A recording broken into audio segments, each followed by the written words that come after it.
దినములలో మీరు మాకు పొడిగించి మాకు ఇచ్చిన ఈ ఆయుష్కాలాన్ని బట్టి మీకు రెండు మనసుతో కృతజ్ఞత ఆస్తుతులు స్తోత్రాలు చెల్లిస్తూ ఉన్నాను. ప్రభువా, ఎందుకు పనికిరాని వారమైనటువంటి మమ్మల్ని ఎంతగానో మీ ఉచితమైన ప్రేమ చేత ప్రేమించి విడిచిపెట్టకూడని ఆ పరలోక మహిమను విడిచిపెట్టి మా కొరకు భూలోకంలో నరావతారిగా ఉద్భవించి మానవ మాతృడిగా చేయవలసిన ప్రతి ఒక్క కార్యాన్ని మా కొరకు జరిగించి సిలువలోని మా కొరకు ఈ ప్రాణాన్ని క్రయధనముగా అర్పించి మమ్మల్ందరినీ స్వరక్తమిచ్చి రక్షించి నీ కృప చేత మా ఆత్మలను రక్షించి ఎంతవరకు నడిపించినందుకే మీకు కృతజ్ఞతాస్తుతులు స్తోత్రాలు చెల్లిస్తూ అదే కృతజ్ఞతా భావంతో ఈ గుడ్ ఫ్రైడే ఆరాధనలో నిన్ను ఆరాధించడానికి నీవు చేసిన ఆ గొప్ప త్యాగాన్ని బట్టి మిమ్మల్ని స్తుతించడానికి తీసుకువచ్చిన ప్రతి ఒక్క బిడ్డను బట్టి మీకు స్తోత్రాలు. జరగబోతున్న కార్యక్రమం అంతటినీ మీ నామానికి మహిమకరముగా క్రమముగా మర్యాదగా జరిగించి మీ ఘననామానికి మహిమ తెచ్చుకొనమని యేసు అతి పరిశుద్ధ నామమున ప్రార్థించి ఈ కార్యక్రమంలో ప్రారంభించుకొనుచున్నాము తండ్రి. ఆమేన్. ఆమేన్. కూర్చుందామండి. ఈ సమయంలో 2-3 సిలువ ధ్యాన గీతాలు పాడుతూ సిలువను ధ్యానం చేస్తూ ఆయన సన్నిధిలో సమయాన్ని గడుపుదాం.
ఏ పాపమెరుగని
మంచిదండి.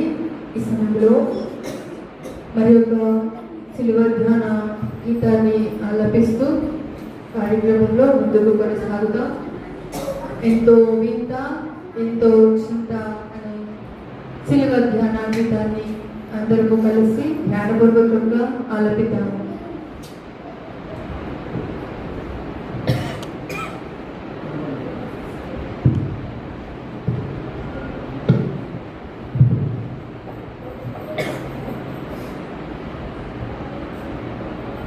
స్టార్ట్.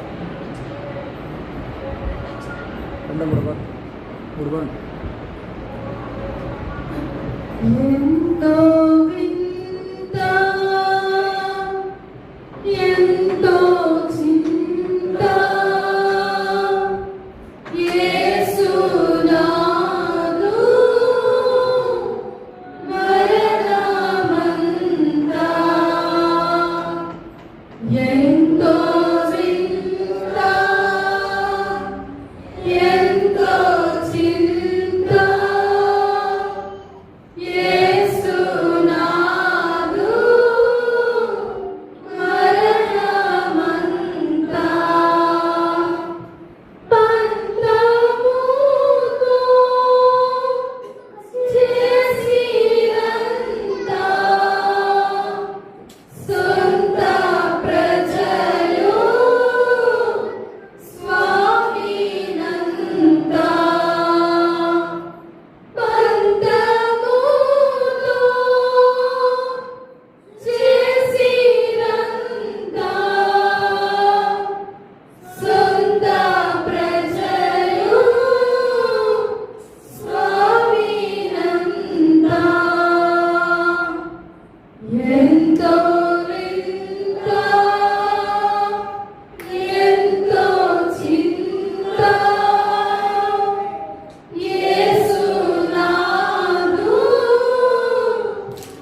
విశ్వ పాపములను మోసే యాగ పశువిదే, యాగ పశువిదే, యాగ పశువిదే.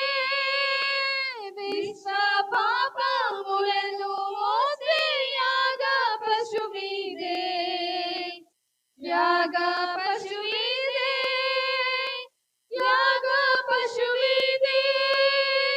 నీకై చిల్చి నది అయి పారే యేసు రక్తము, నీకై చిల్చి నది అయి పారే యేసు రక్తము, రక్తము యేసు రక్తము, యేసు రక్తము, యేసు రక్తము, యేసు రక్తము, యేసు రక్తము, యేసు రక్తము, యేసు రక్తము, యేసు.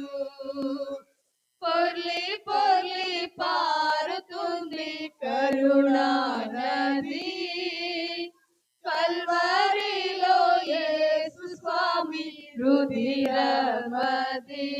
జ్ఞానపూర్వకంగా పొర్లి పొర్లి పారుతుంది కరుణా నది, కల్వరిలో యేసు స్వామి రుధిరమది.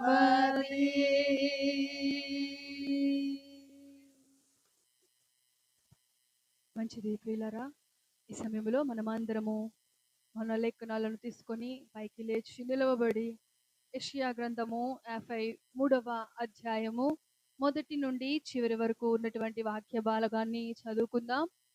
అందరము లేచి నిలవబడి యెషయా గ్రంథము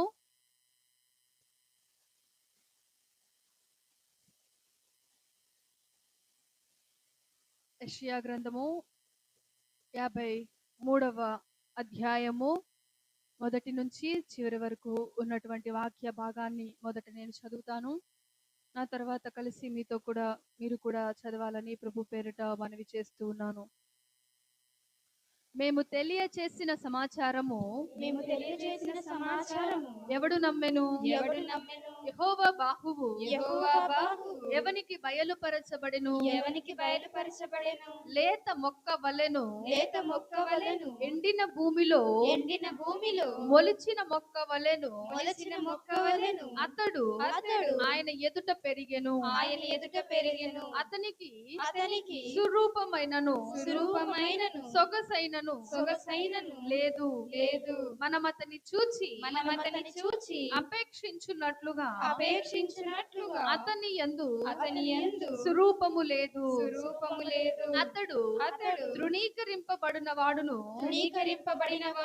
ఆయను, మనుషుల వలన విసర్జింపబడిన వాడును వ్యసనాక్రాంతుడు గాను వ్యాధిని అనుభవించిన వాడుగాను మనుషులు చూడనొల్లని వాడుగాను ఉండెను. అతడు తృణీకరింపబడిన వాడు గనుక మనము అతనిని ఎన్నిక చేయకపోతిమి. నిశ్చయముగా అతడు మన రోగములను భరించెను, మన వ్యసనములను వహించెను.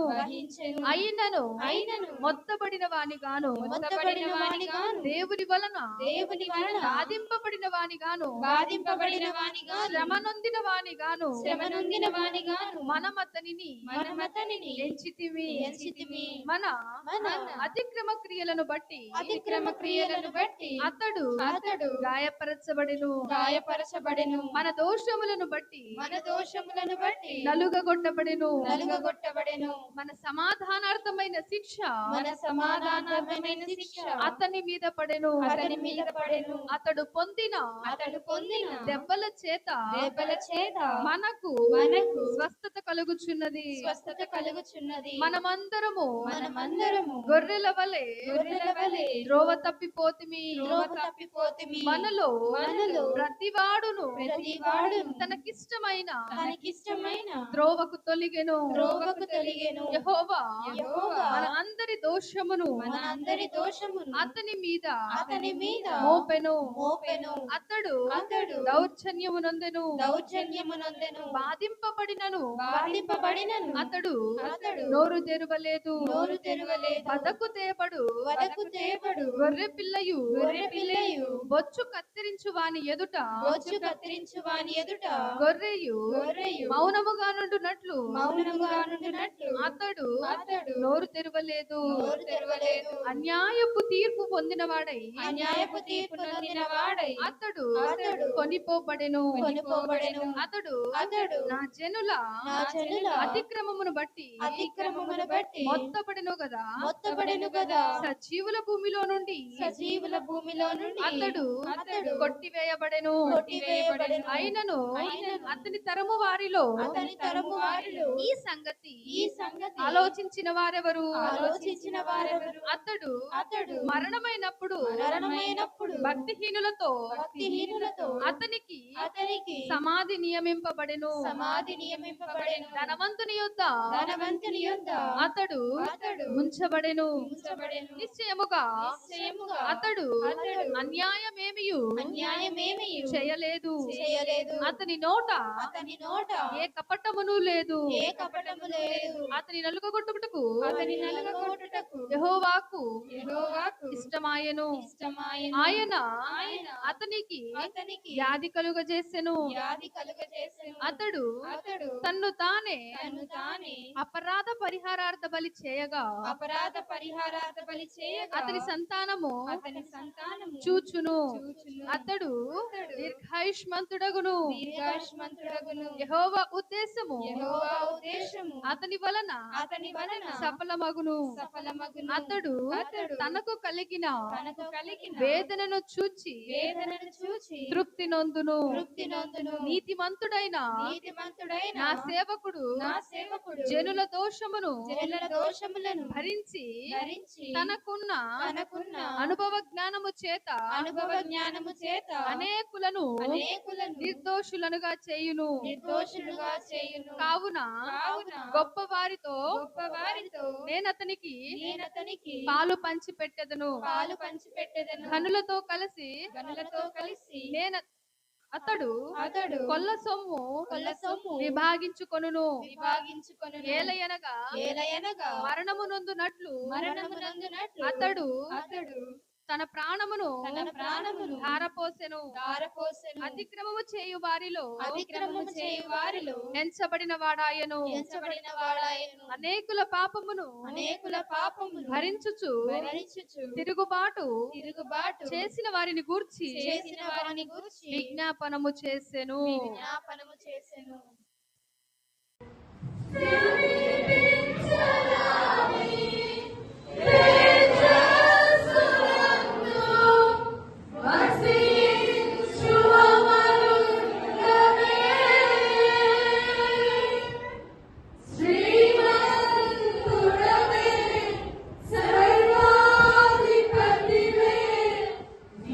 సర్వము నాకిచ్చితివే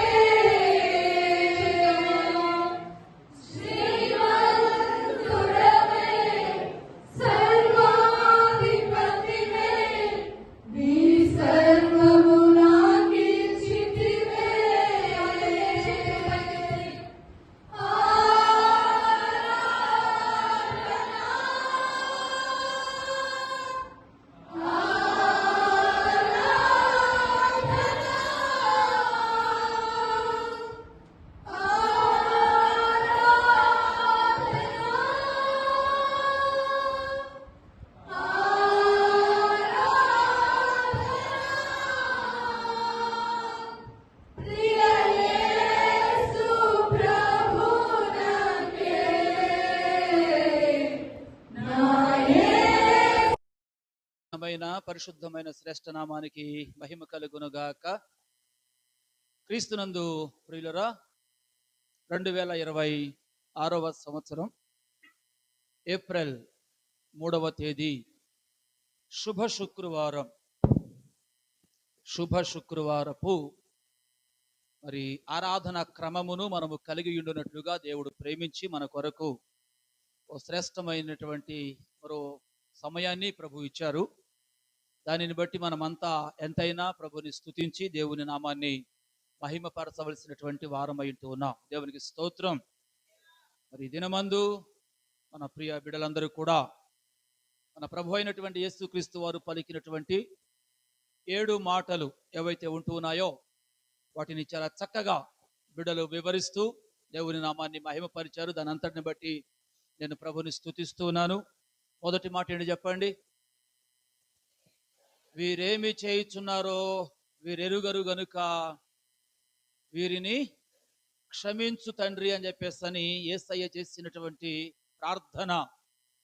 ప్రార్థనలో ఆయన పలికినటువంటి మొదటి మాట, అది కూడా సిలువ పైన ఉండి క్షమాపణ కొరకైన మాట. ఎవరిని క్షమించమంటూ ఉన్నాడో బిడ్డ చక్కగా వివరించారు. ఎవరినట?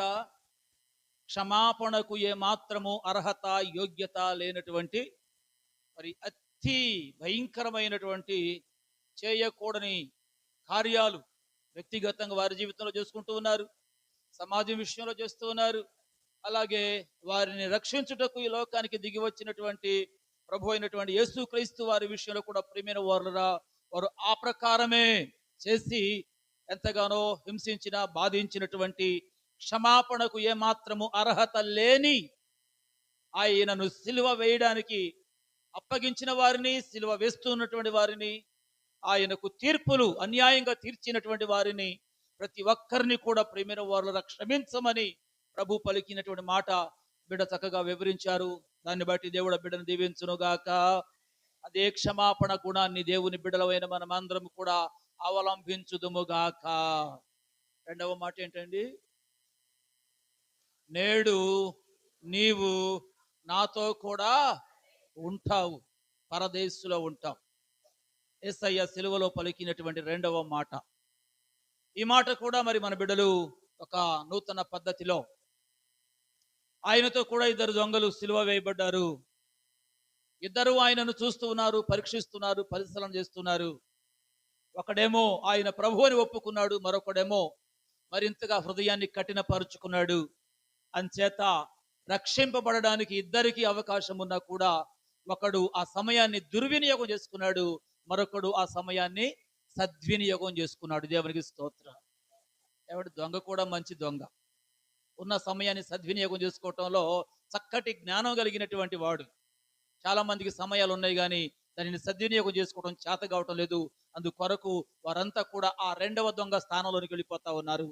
కానీ దేవుని పిల్లలంగా మనమైతే సమయాన్ని సద్వినియోగం చేసుకుంటూ దేవుని వలన కలిగే గొప్ప రక్షణను మనము పొందుకోవడానికి దేవుడు తన గొప్ప కృపను, అవకాశాన్ని ప్రభు మనకిస్తున్నారు. దేవునికి స్తోత్రం.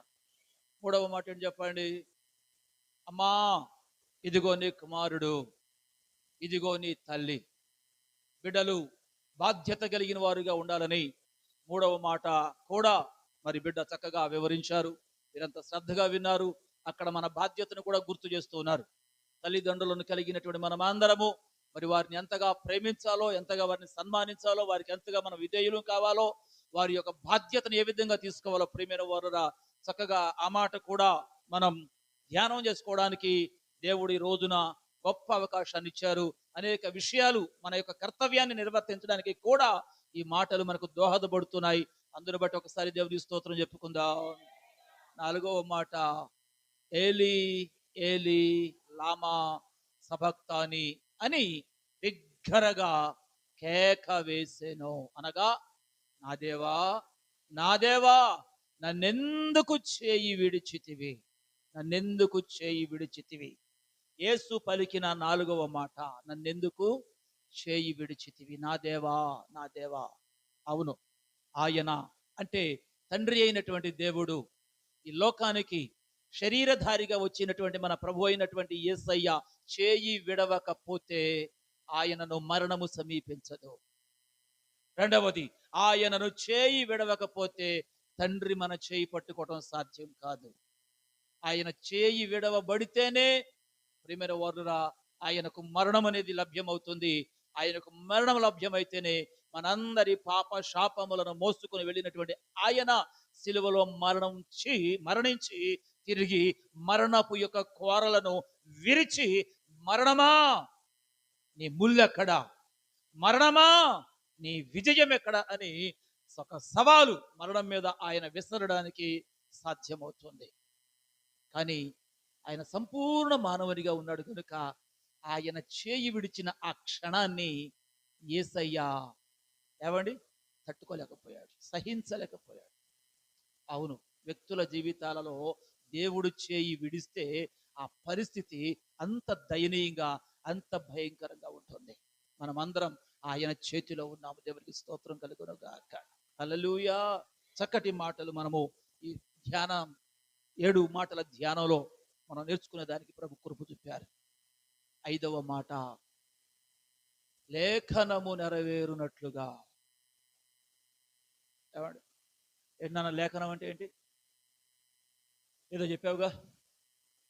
ఏమండి ముందుగా వ్రాయబడిన సంగతి, ప్రవక్తల ద్వారా ప్రవచనాత్మకంగా పలకబడినటువంటి సంగతి నెరవేరునట్లు ఆయన దప్పిగొని ఉన్నాను అన్నాడు.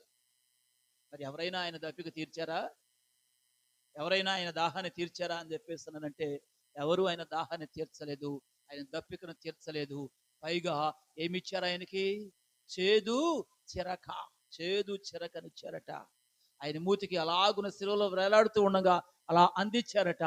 ఆ దగ్గరకు వచ్చేటప్పటికి వచ్చిన ఆ చేదు గరాళపు ఆ వాసననే ఆయన సహించలేక, ప్రియమైన వారురా, లేఖనాలలో చెప్పిన మాట కూడా నేను నెరవేర్చేశాను అని చెప్పేసి అన్నట్టు సమాప్తమైనది. 6వ మాట చెప్పండి. 6వ మాట ఏంటండి? సమాప్తమైనది. ప్రవళిక చక్కగా వివరించింది. ఏ సమాప్తమయ్యింది? తండ్రి అయినటువంటి దేవుడు ఏ ఉద్దేశంతో తన కుమారుడైనటువంటి క్రీస్తుని లోకానికి పంపించాడో ఆ పనిని అంతటిని కూడా ప్రియులరా చెప్పండి, ఆయన ఏం చేశాడు? సమాప్తం చేశాడు. పని అంతటిని ముగించాడు. ఏమండి ఏవో గ్రీకులో నుంచి కూడా కొన్ని పదాలు బిడ్డ తీసుకుని వచ్చింది. దేవునికి స్తోత్రం కలుగును గాక. కాబట్టి ఈ విధంగా అనేకమైన శ్రేష్టమైన విషయాలు మనం ధ్యానం చేస్తూ మనం కూడా మనకు అప్పగింపబడినటువంటి ప్రతి పనిని, ప్రతి పరిచర్యను సమాప్తి చేసేటటువంటి వారంగా ఉండాలి. ఆయన అప్పగించిన పనినంతటిని కూడా, తర్వాత పాస్టర్ గారికి జ్ఞాపకం చేస్తూ, ఆయన అప్పగించిన పనినంతటిని కూడా సంపూర్తి చేసి ఆయన నామాన్ని యేసయ్య మహిమపరిచాడు అని చెప్పేసి అని బిడ్డలు మాట్లాడిన ప్రతిసారి తర్వాత మరలా మరికొన్ని మాటలను జోడిస్తూ దేవుని దాసురాలు కూడా అనేక సంగతులను మన దృష్టికి తీసుకొని వచ్చారు. ఇకపోతే చివరి మాట చెప్పండి. తండ్రి, నా ఆత్మను నీ చేతికి అప్పగించుచున్నాను. 7వ మాట జాస్మిన్ చక్కగా వివరించింది. చాలా సంగతులు మనం ధ్యానం చేసాం. ఆత్మను అప్పగించుట. ఆత్మ, నరుని ఆత్మ యెహోవా పెట్టిన దీపం. మన నాసిక రంధ్రములలో ఆయన జీవవాయువును వదగా నరుడు జీవాత్మ ఆయను.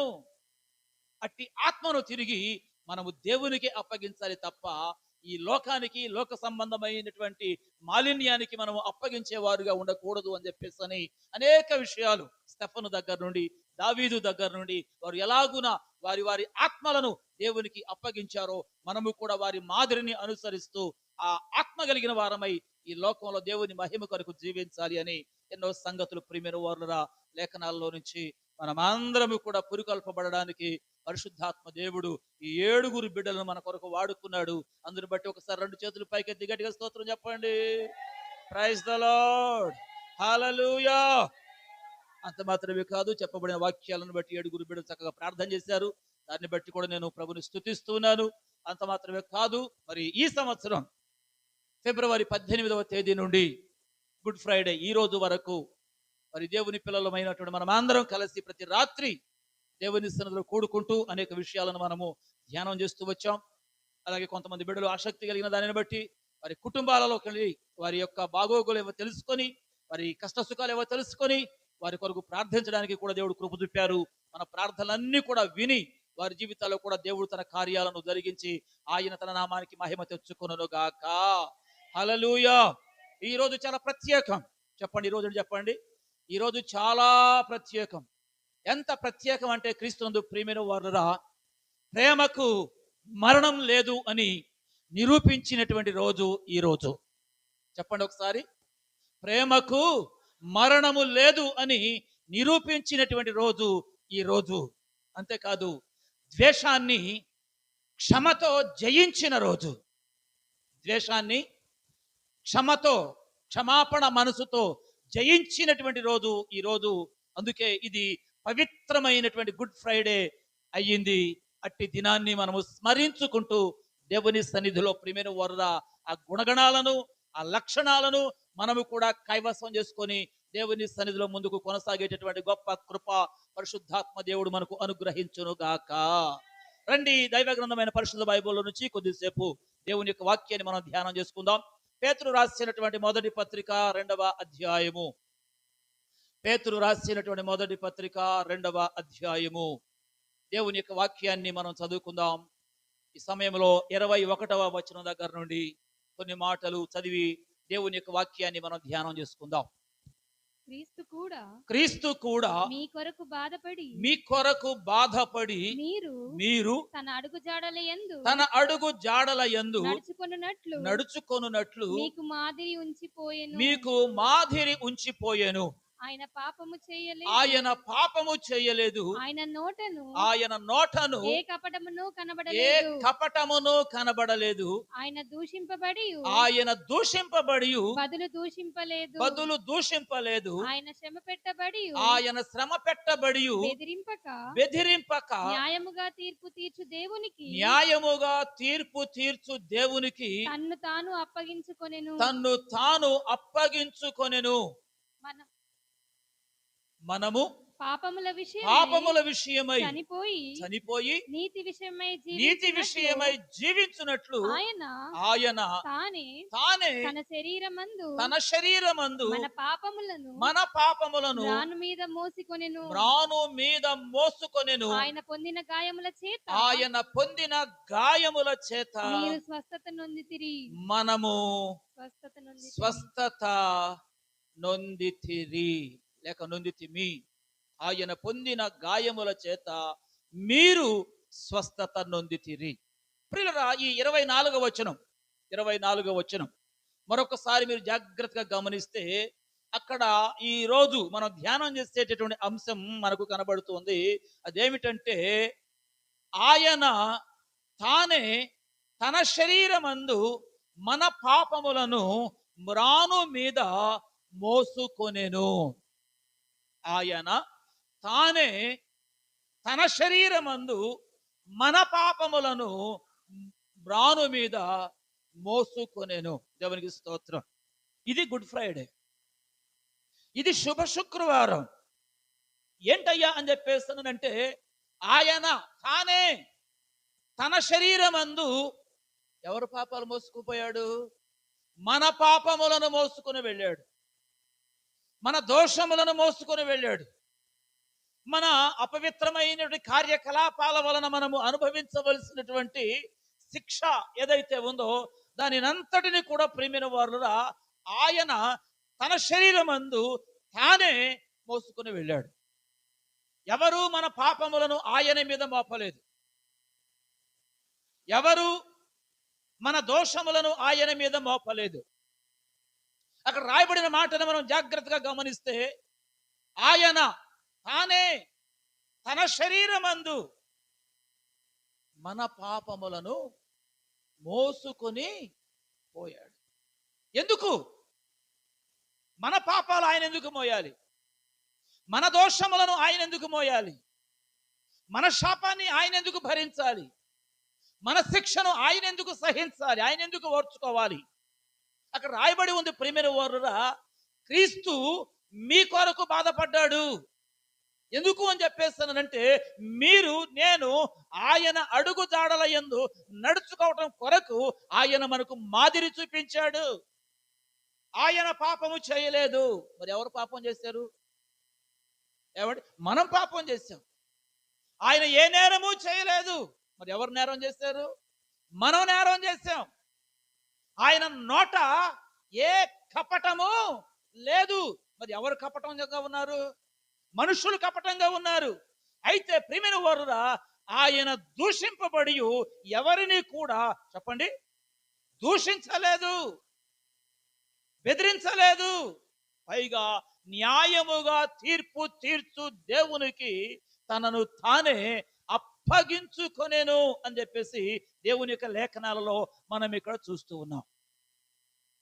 ప్రియులరా, ఎందుకు యేసు ప్రభు వారిని ఇంతమంది వెంబడిస్తూ ఉన్నారు?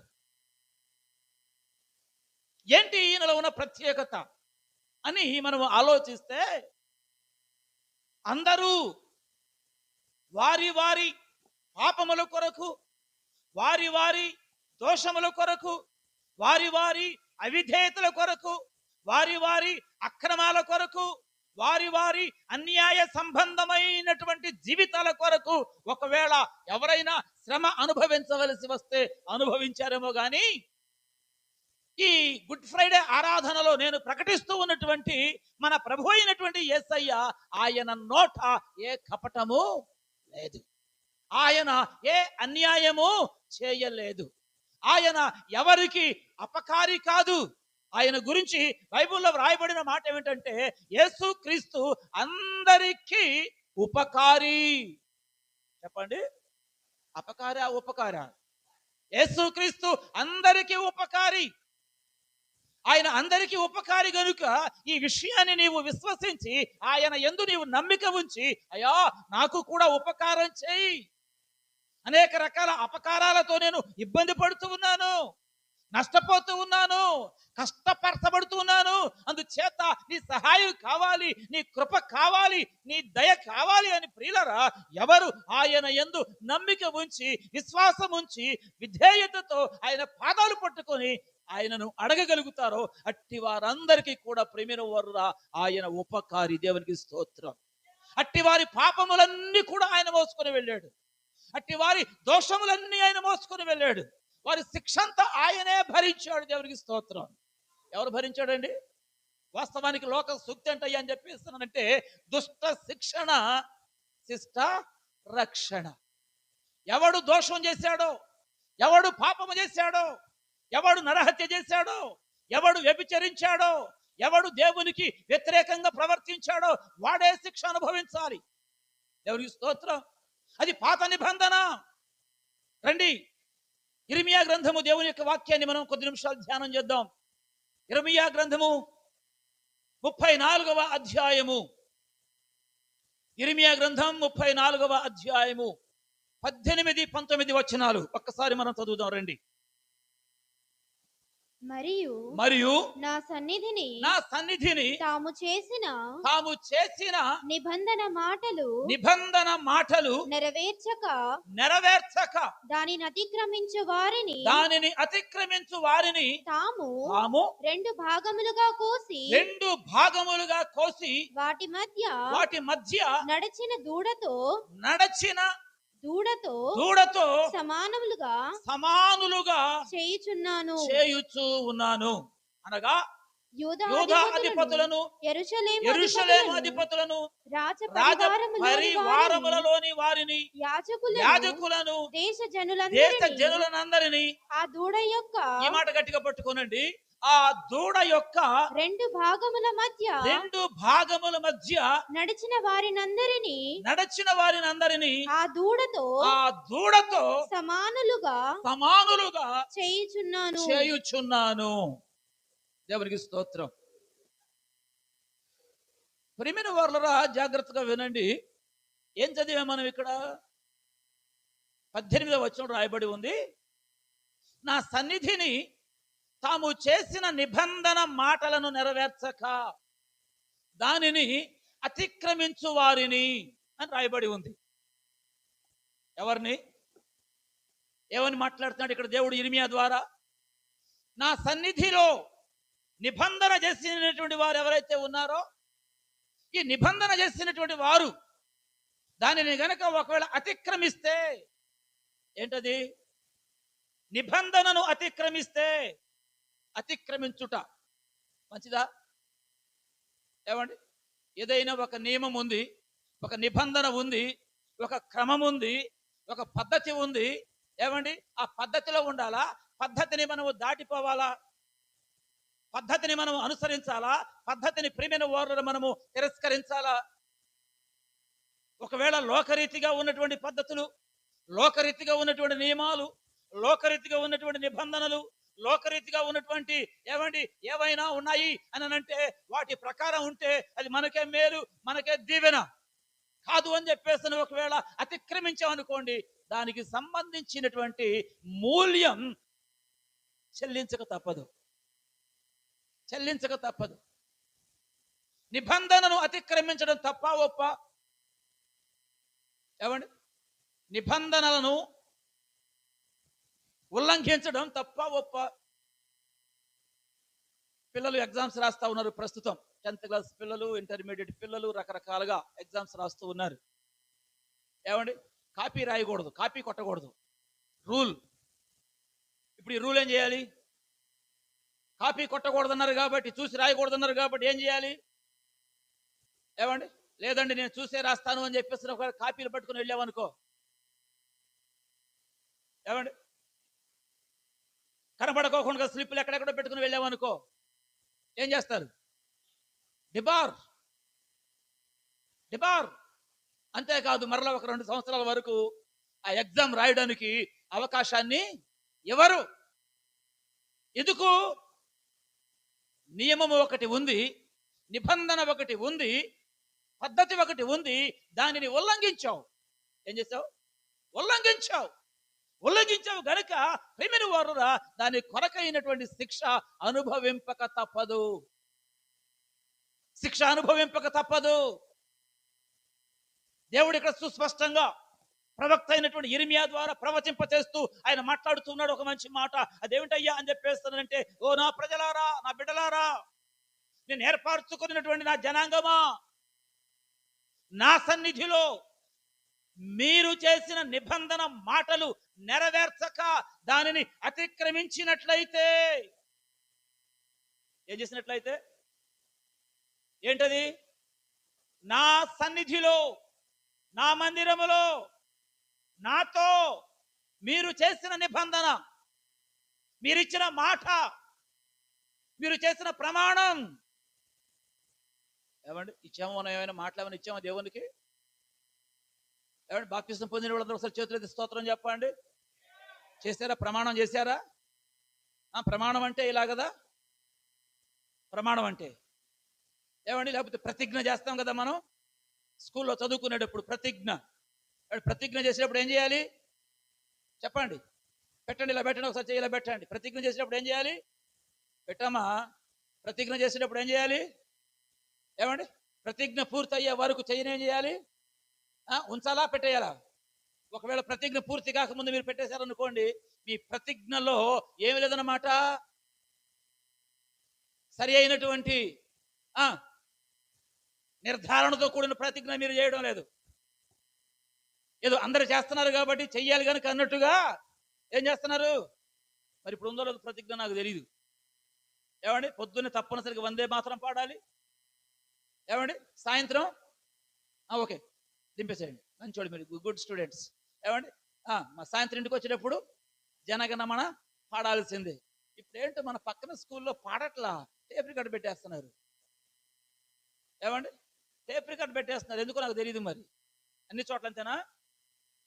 పాడేటోళ్ళు లేక రాట్లా, రాకపోతే ఏమండి? ఏమో మరి నాకు తెలీదు.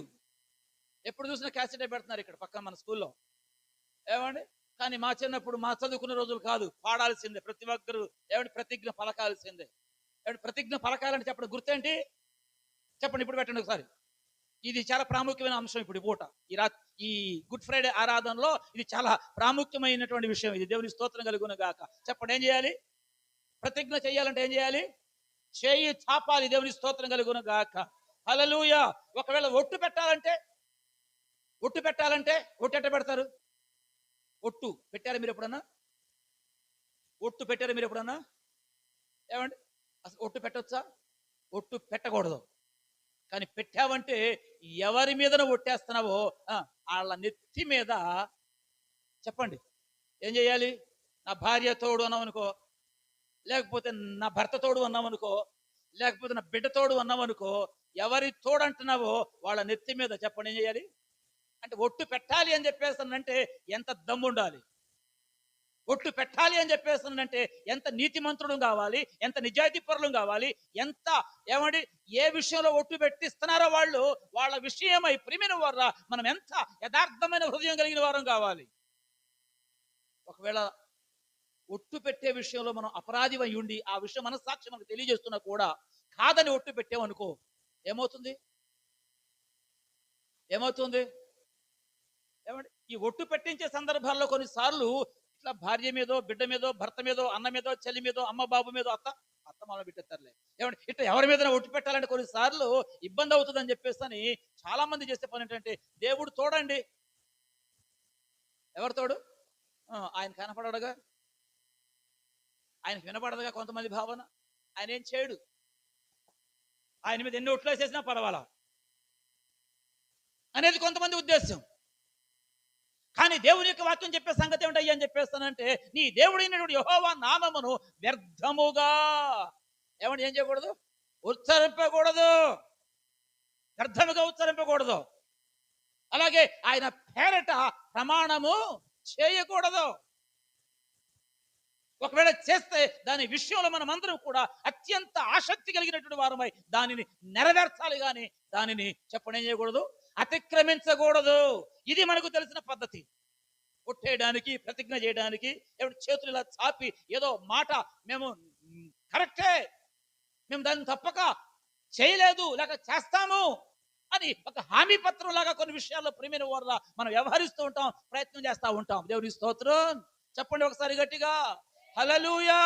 కాబట్టి రాత్రికాల సమయంలో ఇక్కడ దేవుడు మాట్లాడుతూ ఒక పద్ధతిని చెబుతున్నాడు. ఏమిటా పద్ధతి అని చెప్పేస్తానంటే, మరియు నా సన్నిధిని తాము చేసిన నిబంధనను ఏమండి నెరవేర్చక, నా సన్నిధిని మీరు చేసిన నిబంధన ఆ మాటలను మీరు నెరవేర్చక, ఒకవేళ దానిని అతిక్రమించినట్లయితే ఏం చేయాలి చెప్పండి? తాము 2 భాగములుగా కోసి వాటి మధ్య నడిచిన దూడతో సమానం. దేనితో అక్కడ ఎంతో సుస్పష్టంగా రాయబడి ఉంది ప్రియమైన వారురా, 2 భాగములుగా కోసి వాటి మధ్య నడచిన దూడతో సమానం.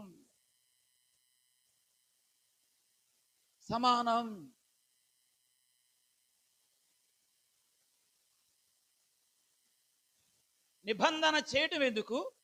నిబంధనను అతిక్రమించడం ఎందుకు? ఒకవేళ నిబంధన చేయాలి అని చెప్పేస్తున్నానంటే బైబిల్ పద్ధతి ఏంటి? ప్రియమైన వారు ఈ విషయాలు మనం చాలా కొంచెం సేపు ఆలోచన చేయవలసినటువంటి వారం అయి ఉంటున్నాం. మనమందరం ప్రార్థనలో ఏకీభవిద్దాం, ప్రార్థన చేసుకుందాం. మహోన్నతుడా, సర్వశక్తి కలిగిన దేవా, యేసయ్యా నీకు వందనాలు, నీకు స్తోత్రాలు ప్రభువా. దేవా, ఈ గుడ్ ఫ్రైడే ఆరాధన రోజు మీరు మాతో మాట్లాడారు, మీకు స్తోత్రాలు దేవా. మా స్థానాన్ని నీవే భరించావు నైనా దేవా. అబ్రహాము నిబంధన అయినా చేయమని అన్నప్పుడు దేవా, అయినా తాను నడవలసినది నైనా నడిస్తే అయినా ఈ మనుషుడు నడిచిన తర్వాత నిబంధన నెరవేర్చగలడో లేదోనని ప్రభువా, ఆయన నిబంధనను నెరవేర్చకపోతే ఆ ఖండములు చేసిన దూడతో సమానం అన్నావు కదా. అలాంటి శిక్ష అయినా అబ్రహాము సంతానమని అనబడిన మేమందరము అలాంటి శిక్షను అనుభవించకుండగా అబ్రహాముకు గాఢ నిద్ర కలుగజేసి దేవా, ఆ ఖండముల మధ్య నీవే నడిచావు. నీకు స్తోత్రాలు, వందనాలు ప్రభు. దేవా, ఆ ఖండముల మధ్య నీవే అయినా అగ్ని జ్వాలగా రాజుచున్న పొయ్యగా మీరు నడిచారయ్యా. యేసయ్యా, ఈరోజు దేవా, ఈ గుడ్ ఫ్రైడే ఆరాధనలో మమ్మల్ని ఎంతగా ప్రేమించావో అర్థమవుతుంది అయ్యా. చాలాసార్లు మేము మీ సన్నిధిలో ఉంటామని, నిన్నే వెంబడిస్తామని, నీతో సహవాసం చేస్తామని, బ్రతుకు దినాలన్నీ నిన్ను విడవకుండా ఉంటామని చాలాసార్లు ప్రమాణం చేస్తున్నాం, చాలాసార్లు ఒప్పుకుంటున్నామయ్యా. అది ఎప్పుడయ్యా అంటే బాధ కలిగినప్పుడు, మాకు శ్రమ కలిగినప్పుడు నీతో ఉంటామని అనుకుంటున్నాం. కానీ ఆ నిబంధనను నెరవేర్చలేని పరిస్థితిలో నశించిపోతున్నామయ్యా. దేవా, మీరు క్షమించమని ప్రార్థిస్తున్నానైనా. అయినా నీకు వందనాలు. నిబంధనను అతిక్రమించకుండా చేయి. నిబంధనను అతిక్రమిస్తే ఖండన చేసిన దూడతో సమానం అన్నావుగా. యేసయ్యా, నీకు వందనాలు. నీవే మా కొరకు సిలువలో బలి అయిపోయావు నైనా. మా కొరకు రక్తాన్ని కాంచావు, నీకు స్తోత్రాలు. మా పాపాన్ని మ్రాను మీద మోసుకొని అయినా నీవు మా నైనా పాపాన్ని పరిహరించావు, నీకు స్తోత్రాలు. పరిశుద్ధులుగా చేసావు, నీకు వందనాలు. అయినా తన్ను తాను బలిగా అర్పించుకున్నావు, అయినా నీకు వందనాలు. విడిచిపెట్టకూడని భాగ్యం అని నీవు ఎంచుకోలేదయ్యా. యేసయ్యా, నీకు వందనాలు. ఇది మధ్యాహ్న కాల సమయంలో దేవా జరిగించింది నైనా ప్రభువా.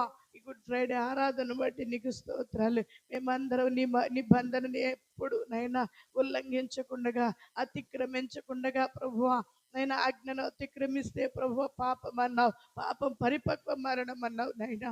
అయినా నీకు వందనాలు. మేము ఇక నుండి అయినా ఎక్కడ నశించిపోకుండా మా కొరకు నీవు రక్తాన్ని కాచి ఆ రక్తములో మా ప్రతి ఒక్క పాపమును కడిగి పవిత్రులుగా చేసి మీ నిత్య రాజ్యానికి వారసులుగా చేసినందుకు మీకు స్తోత్రాలు. అటువంటి గొప్ప భాగ్యాన్ని మా అందరికీ మీరు ఇచ్చినందుకు నీకే కృతజ్ఞతా స్తోత్రాలు. విన్న ప్రతి ఒక్కరునైనా ఈ మాటను మరొకసారి పరిశీలించి అర్థం చేసుకోవడానికి మీరు సహాయమును చేయమని యేసు ప్రభు పరిశుద్ధ నామమున అడిగి వేడుకుంటున్నాము తండ్రి. ఆమేన్, ఆమేన్. మన పరమ తండ్రి అయిన దేవాది దేవుని దివ్యమైన దయ, మన రక్షకుడు ప్రభు అయిన యేసుక్రీస్తు వారి యొక్క ఉన్నతమైన కృప, పరిశుద్ధాత్మని యొక్క సాన్నిధ్యము, సహవాసం గుడ్ ఫ్రైడే ఆరాధనలో కూడి వచ్చి సిలువలో పలికిన మాటలను ధ్యానించి ఆయన మన కొరకు చేసిన త్యాగము ఎంత గొప్పదో గ్రహించి ఇచ్చిన ప్రతి మాట నెరవేర్చుటకు ఆసక్తి కలిగిన బిడ్డలందరినీ మాట నెరవేర్చుటకు కావాల్సిన సామర్థ్యాన్ని ఇచ్చి పరిశుద్ధాత్మ దేవుడు నడిపించును గాక. ఆమేన్. యేసు రక్తమే జయం, సిలువ రక్తమే జయం. ప్రభుయేసు నామానికి సంపూర్ణమైన విజయము కలుగును గాక. ఆమేన్, ఆమేన్, ఆమేన్. హల్లెలూయా, హల్లెలూయా. మంచిది ప్రియులు, మీ అందరికీ ప్రభు పేరిట వందనాలు తెలియజేస్తున్నాను.